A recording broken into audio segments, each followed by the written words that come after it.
जैसा कि last episode में हमने देखा कि टैंग शैंग मून पवेलियन एकेडमी में आया था और म्यूजिक और एटिकेट सीख रहा था और वो इसमें बहुत माहिर हो चुका था। प्रिंस जू की बहन ने प्रिंस जू के लिए लेटर लिखा था जिसमें उसने टैंग शैंग की तारीफ की थी। अब टैंग शैंग को सीखते सीखते 1 साल हो गया था और वहाँ का एक रूल था कि जो बच्चा सबसे अच्छा सीखेगा वो 1 साल बाद होने वाली सेरेमनी में प्ले करेगा। और क्योंकि टैंग शैंग वहाँ सबसे अच्छा स्टूडेंट था इसलिए अब टैंग शैंग सभी रॉयल गेस्ट के सामने प्ले करता है। वहाँ बहुत सारे रॉयल गेस्ट मौजूद थे और उनमें प्रिंस जू भी शामिल था।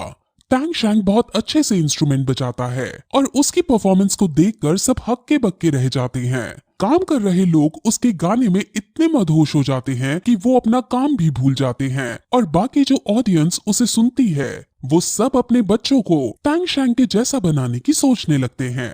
परफॉर्मेंस खत्म होने के बाद प्रिंस जू टैंग यिन से मिलने जाता है और वो टैंग यिन की तारीफ करता है और उसे कहता है कि मुझे तुमसे कुछ देर अकेले में बात करनी है। असल में टैंग शैंग नहीं चाहता था कि प्रिंस यू को पता चले कि वो टैंग शैंग है, इसलिए वो उसे मिलने से मना कर देता है और कहता है कि जब हम अगली बार मिलेंगे तब हम जरूर बातें करेंगे, लेकिन फिलहाल अभी मुझे कुछ अधूरे काम निपटाने हैं। जब वो बात कर रहे थे प्रिंस जू की बहन टैंग शैंग को ही निहारे जा रही थी और वो टैंग शैंग को पसंद करने लगी थी। रात को टैंग शैंग बालकनी में खड़ा था और वो कुछ सोच रहा था और फिर तभी वहाँ उसकी आंट यानी यू हुआ आती है और वो उसकी स्किल्स की तारीफ करती है और फिर हंसते हुए कहती है कि तुम आसानी से प्रिंस जू की बहन से शादी कर पाओगे क्योंकि वो तुम्हें पसंद करती है।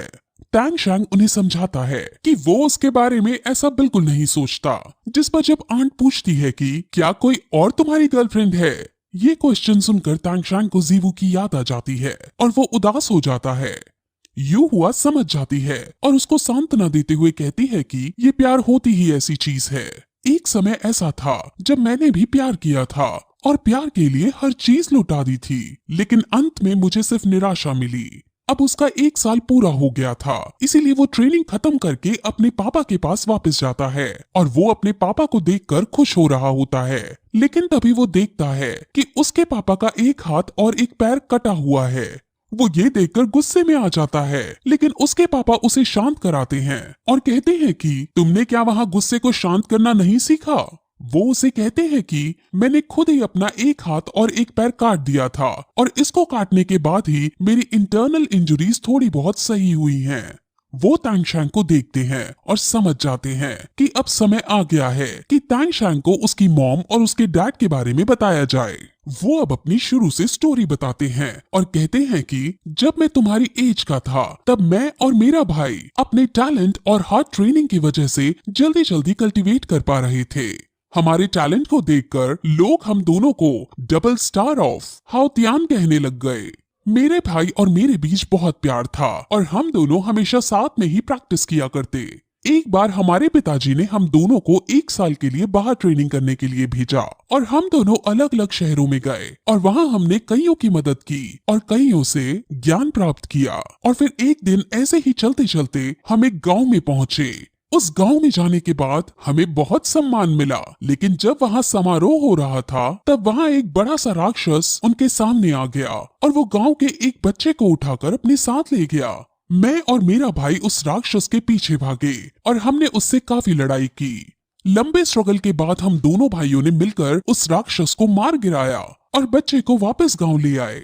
ये सब देखकर गाँव वाले हम दोनों भाइयों को पूजने लगे और हमें अपना हीरो मानने लगे। वहाँ जश्न मनने लगा और जश्न के अंदर सब इतना इन्वॉल्व हो गए कि उनको एक खतरनाक सोल बीस्ट के आने का पता ही नहीं चला और उस सोल बीस्ट ने अचानक एक बच्चे पर हमला कर दिया। हम सब उसको बचाने भागे, लेकिन शायद हम उसे बचा ना पाते क्योंकि बच्चा हमसे दूर था।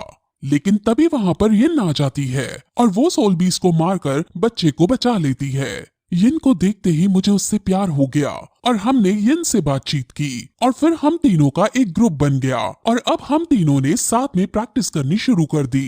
यिन बहुत ज्यादा पावरफुल थी और अब फिर एक दिन हम तीनों ऐसे ही बैठे थे और हम दोनों भाइयों को ही यिन से प्यार हो गया था, लेकिन मेरा भाई मेरे इरादों को समझ गया था और उसने मेरे खातिर अपने पैर पीछे कर लिए और फिर हमेशा के लिए ट्राइब वापस लौट गया। उसी रात फिर यिन और मैंने एक दूसरे को प्रपोज किया और यिन ने मुझे अपने सोल बीस्ट होने की बात बताई।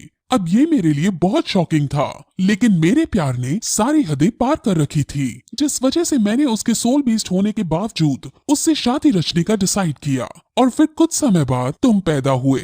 जिस दिन तुम पैदा हुए उस दिन फिर हम वापस ट्राइब लौट रहे थे, लेकिन तभी मार्शल सोल को इस बारे में पता चल गया कि यिन एक सोल बीस्ट है और वो यिन को मारने के लिए उसके पीछे दौड़े।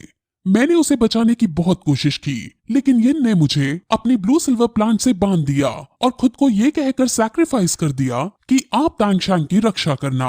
और उस दिन मुझे बहुत गुस्सा आया और मैंने गुस्से में मार्शल सोल के हर एक योद्धा को हरा डाला। अब वो चाहता तो इन सभी योद्धा को जान से मार सकता था, क्योंकि तियान हाओ इतना शक्तिशाली था कि अगर मार्शल सोल का हर एक योद्धा एक साथ उस पर अटैक करे तो भी तियान हाओ अंत में जीत जाएगा। लेकिन ऐसा सब करने के बावजूद भी उसे शांति नहीं मिलती, क्योंकि उसके यिन उससे दूर जा चुकी थी। वो जानता था कि इस सब के पीछे मार्शल सोल के पोप का ही हाथ है और अगर उसे मार्शल सोल से बदला लेना है तो उसे पोप को मारना होगा। उस समय मार्शल सोल का पोप कियान जुनजी था। इसके बाद तान हाओ उदास होकर पास के ही एक विलेज में जाकर रहने लगता है, लेकिन कुछ समय बाद उसे खबर आई कि कियान जुनजी बीमार होने की वजह से मर गया है और उसके मरने के बाद मार्शल सोल के वॉरियर तियान हाओ ट्राइब में गए हैं। उन्होंने उसके भाई को तान हाओ को ट्राइब से दूर फेंकने की धमकी दी और ना चाहते हुए भी मेरे भाई ने मुझे ट्राइब से निकाल दिया, क्योंकि अगर वो ऐसा नहीं करता तो मार्शल सोल के साथ साथ मार्शल सोल के एलाइज भी ट्राइब पर हमला कर देती। मेरे जाने के बाद हाओ तियान ट्राइब भी खत्म हो गया और फिर मैं तुम्हारे साथ एक गांव में आकर लोहार का काम करने लगा और फिर इसकी आगे की स्टोरी तुमने अपने आंखों से देखी है। ये सब देखकर तांगशांग बहुत उदास हो जाता है और वो अब अपने पापा का एक हाथ और एक पैर कटा देखकर रोने लगता है, लेकिन उसके पापा कहते हैं कि वो 90 लेवल से ज्यादा का वॉरियर है, जिस वजह से वो अपना एक हाथ और एक पैर डमी क्रिएट कर सकता है। लेकिन जब उसने अपना एक हाथ और एक पैर काटा था तो उसकी सोल बोन भी अलग हो गई थी, जिस वजह से उसकी रैंक घटकर 75 पर पहुंच गई है। सिर्फ यही उसे एक डिसएडवांटेज हुआ है, वरना वो पहले की तरह ही हेल्दी है। वो उसे कहता है कि जब तुम स्ट्रांग हो जाओ और तुम्हें किसी से भी भागने की जरूरत ना पड़े तो तुम ट्राइब फिर से खड़ी करना और अपने स्वर्गीय दादा को उसे समर्पित करना। अब तांगशांग एग्री कर लेता है और फिर तांग हाओ उसे एक रहस्यमय बॉक्स देता है और तांगशांग उसे खोलने लगता है, जिसके बाद फिर ये एपिसोड यही खत्म हो जाता है।